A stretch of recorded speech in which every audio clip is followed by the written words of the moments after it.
यीशु मसीह में आपकी और आपके घरानों की हमेशा सलामती होती रहे, आमीन। मेरे अजीज़ों, आज खुदावंद हमें अपना ज़ोर, अपनी ताकत देना चाहता है। जब हम उससे मांगते हैं, जब हम उसके बेटे और बेटियां कहलाते हैं, तो वो अपना ज़ोर हमें देता है। वो उकाबों की मानिंद हमें उड़ाता है और ज़ोर देता है। फिर हमारी सारी कमज़ोरियाँ, हमारी परेशानियाँ, सारी बीमारियाँ यीशु नाम में चली जाती हैं। सो मेरे अजीज़ों, आएँ आज खुदावंद के सामने झुके और अपने आप को खुदावंद की आमद के लिए तैयार करें, क्योंकि वो जल्द आने वाला है। और अब जब वो आएगा तो वो बड़े कहर में आएगा और फिर वो किसी का लिहाज नहीं करेगा। सो मेरे अजीज़ों, अभी वक्त है, खुदावंद की तरफ रज्जू लाएं, उससे तौबा करें, क्योंकि खुदावंद के ज़िंदा पाक कलाम में लिखा है, दूसरा तीमुथियुस उसका 3 बाब उसकी पहली 3 आयत, लेकिन ये जान रख के आखिर ज़माना में बुरे दिन आएंगे, क्योंकि आदमी खुदगर्ज, जरदोज, शेखीबाज, मगरूर, बदगो, माँ बाप के नाफरमान, नाशुकर, नापाक, तबई मोहब्बत से खाली, संदिल, तोहमत लगाने वाले, बेज़ब्त, तुन मिजाज, नेकी के दुश्मन, दगाबाज, ढीठ, घुमंड करने वाले, खुदा की निस्बत ऐशी इशरत को ज़्यादा दोस्त रखने वाले होंगे। खुदा के ज़िंदा पाक कलाम के पढ़े और सुने जाने पर हम सब की बरकत हो, आमीन।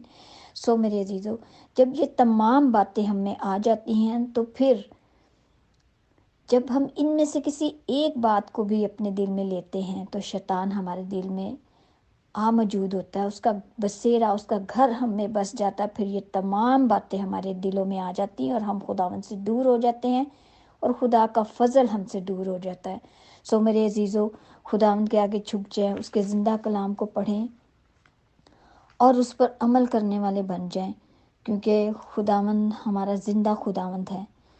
वो यहोवा यरी है, वो सब कुछ मुहैया करता है ताकि हम उसकी तरफ रज्जू लाएं। जब हम उस पर ईमान रखेंगे मेरे अजीज़ों, और उस पर भरोसा रखेंगे, तो मेरे अजीज़ों फिर खुदावंद अपने रहमतों के दरवाज़े हमारे लिए खोलेगा। फिर हमें किसी चीज़ की परवाह नहीं होगी और हम तमाम दुनियावी मुश्किलात से, बीमारियों से, हर चीज़ से जो है उस हर चीज़ पर फतह पाएंगे और खुदावंद हमारे लिए हर चीज़ मुहैया करेगा, क्योंकि खुदा हमारा ज़िंदा जलाली खुदावंद हमारी दुआओं को सुनता है और कबूल करता है। सो मेरे अजीज़ों, खुदावंद के ज़िंदा पाक कलाम में लिखा है, पहला पत्रस उसकी 16 आयत में खुदावंद फरमाता है कि क्योंकि लिखा है कि पाक हो इसलिए कि मैं पाक हूँ।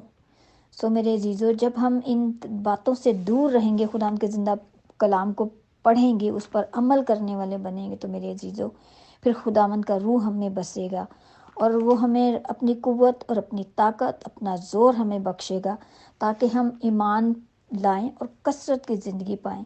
क्योंकि खुदावंद के ज़िंदा पाक कलाम में से हम पढ़ेंगे, खुदावंद के कलाम में लिखा है कि उनमें से निकलकर अलग रहो और नापाक चीज़ को ना छुओ, तो मैं तुमको कबूल कर लूँगा और तुम्हारा बाप होऊंगा और तुम मेरे बेटे और बेटियां होंगे।